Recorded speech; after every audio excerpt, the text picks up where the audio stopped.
Atención, bienvenidos a este canal, los invito a suscribirse y activar la campana de notificaciones. María Corina Machado, ahora queda un régimen aferrado a la fuerza, a un territorio, a unas armas y un pueblo que dice se acabó, no más. La líder opositora fue elegida por el grupo de diarios como personaje latinoamericano del año. El Maduro de hoy es un Maduro absolutamente frágil e enfrentado contra sí mismo. Dijo y apuesta porque el 10 de enero su aliado Edmundo asuma la presidencia y se comience un nuevo capítulo. No olvide suscribirse a este canal, activar la campana de notificaciones y también compartir a través de las redes sociales. Muchísimas gracias. El 2024 de María Corina partió con la inhabilitación para competir contra Maduro por la presidencia de Venezuela que la justicia, leal al chavismo, decretó en enero. Luego la líder opositora escogió una sucesora que también fue proscrita. Entonces eligió a un tercer aspirante, Edmundo González, quien compitió en las elecciones. Ese día, sin todavía presentar pruebas, el oficialismo declaró ganador a Maduro con 52% de los votos. La oposición y gran parte de la comunidad denunciaron un fraude. Machado mostró un conteo propio en base a las actas de mesas recolectadas por voluntarios que dio 67% para González. Hubo protestas, el chavismo las reprimió. En agosto, Machado pasó a la clandestinidad. En septiembre, González se asiló en España. El desenlace del siguiente hito se escribe en estos momentos. ¿Qué opina de esta noticia, de todo lo que ha transcurrido en este año? A continuación vamos con más información. Esto es Noticias al Día. Estamos enfrentando, sí, las horas más peligrosas, porque un régimen que se sabe contra la pared actúa con desesperación. ¿Cuáles son los posibles escenarios que están viendo para el próximo 10 de enero? Maduro, desde luego, que no esperaba esto. ¿Eso ha cambiado, por lo tanto, nos puede dejar pensar que el resultado vaya a ser diferente? Tú ves hoy una América Latina, tú tienes un Gabriel Boric hasta un Javier Milei, es decir, todo el espectro ideológico, apuntando y acompañando a una transición democrática en Venezuela. Todo lo ocurrido con Siria demuestra la vulnerabilidad de estos apoyos del régimen. ¿Cómo está usted? Yo estoy espiritualmente bien. En dictadura, cuanto más débil es el régimen, más dura es la represión. Esa es una frase de María Corina Machado, seguramente también la situación que se está viviendo ahora mismo en Venezuela. Ella se encuentra en la clandestinidad, sin embargo, hemos podido conversar con ella desde Force en Español para saber cuáles son los posibles escenarios que prevén para el 10 de enero, así como cuáles serán los primeros pasos de ese gobierno de transición. ¿Cuáles son los posibles escenarios que están viendo para el próximo 10 de enero? Bueno, te agradezco mucho esta oportunidad y yo sé que el mundo, y en particular América Latina, tiene todos sus ojos colocados sobre Venezuela por lo que representa el desenlace de este larguísimo conflicto, no solamente para Venezuela, sino para la estabilidad de la región, incluso yo diría para la seguridad de todo el hemisferio. En primer lugar, todos sabemos que la enorme victoria del 28 de julio, que el mundo entero hoy conoce y muchos gobiernos reconocen parlamentos, fue además en unas condiciones de ladio absolutamente impensables, no solamente ilegales, abusivas. Ninguna sociedad democrática del mundo hubiera aceptado ir a un proceso electoral como fuimos los venezolanos, sabiendo todos los obstáculos que teníamos en contra. Y por eso mucha gente nunca creyó que podíamos ganar. Y nos decían, es imposible, es imposible, es imposible. Imposible ganarle a Maduro, pero lo que sí de verdad nadie se imaginaba, ni siquiera el propio Maduro y el régimen, es que en 24 horas nosotros íbamos a tener las actas originales en la mano, escaneadas frente al mundo, de manera de demostrar nuestra victoria por más de 40 puntos percentuales. O sea, esto fue una cosa que representó una paliza, o sea, el descalabro del chavismo.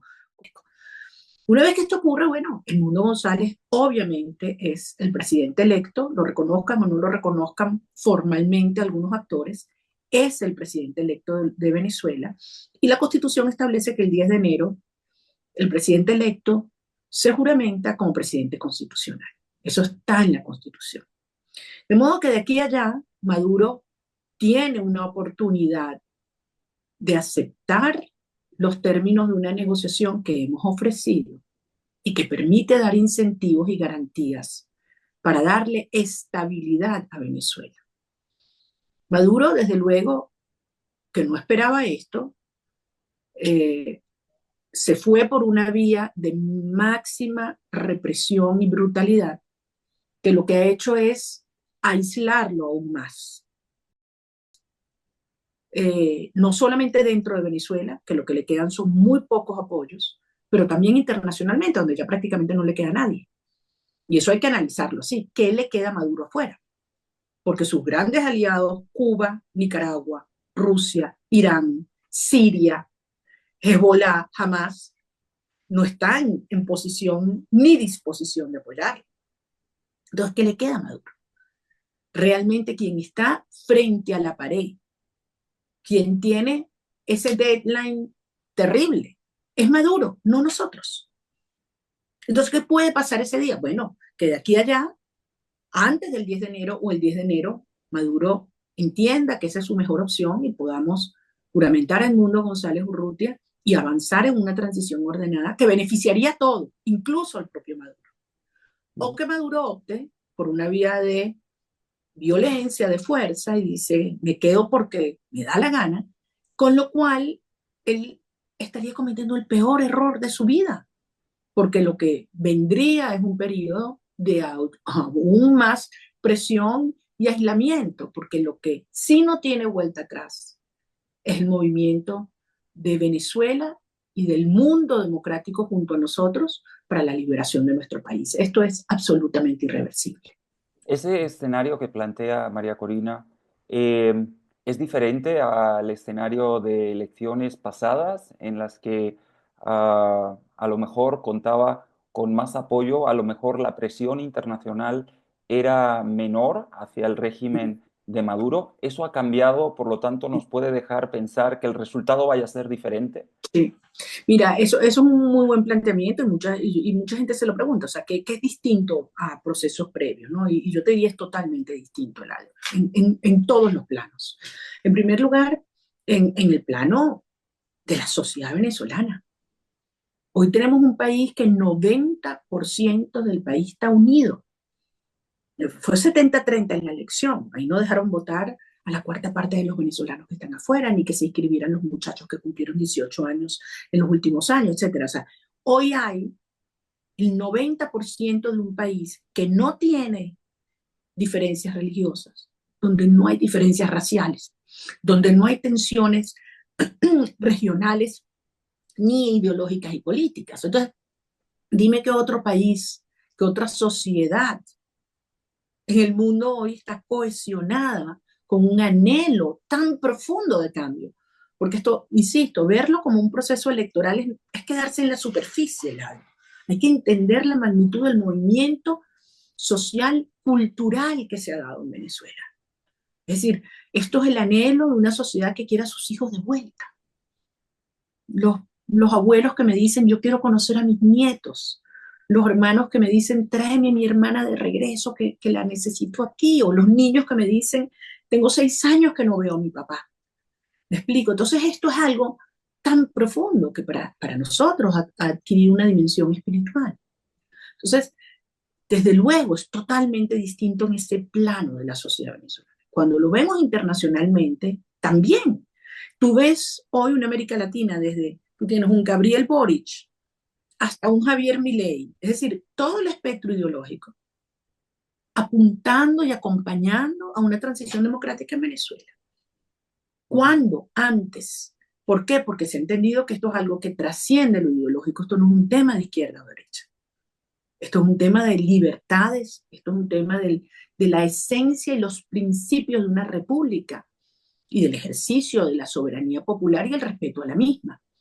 Entonces, eso en el plano internacional, además, te lo decía antes, y esto es importante insistirlo, yo creo que todo lo ocurrido con Siria demuestra la vulnerabilidad de estos apoyos del régimen internacional. Entonces Maduro está totalmente solo.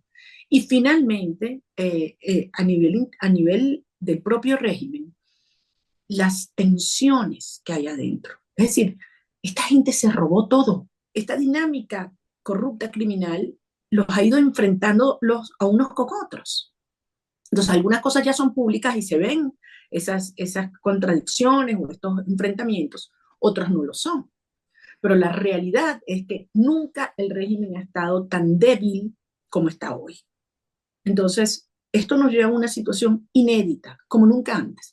Pero además le agregas la legitimidad de un movimiento que obtuvo ese voto mayoritario. Entonces, yo siento que lo que el mundo tiene que entender es que no hay manera de estabilizar un sistema, o sea, no hay manera de normalizar el crimen organizado en el poder. No hay manera de normalizar 80% del país en pobreza, no hay manera de hacerlo. Y a todos nos conviene, a todos, incluyendo América Latina.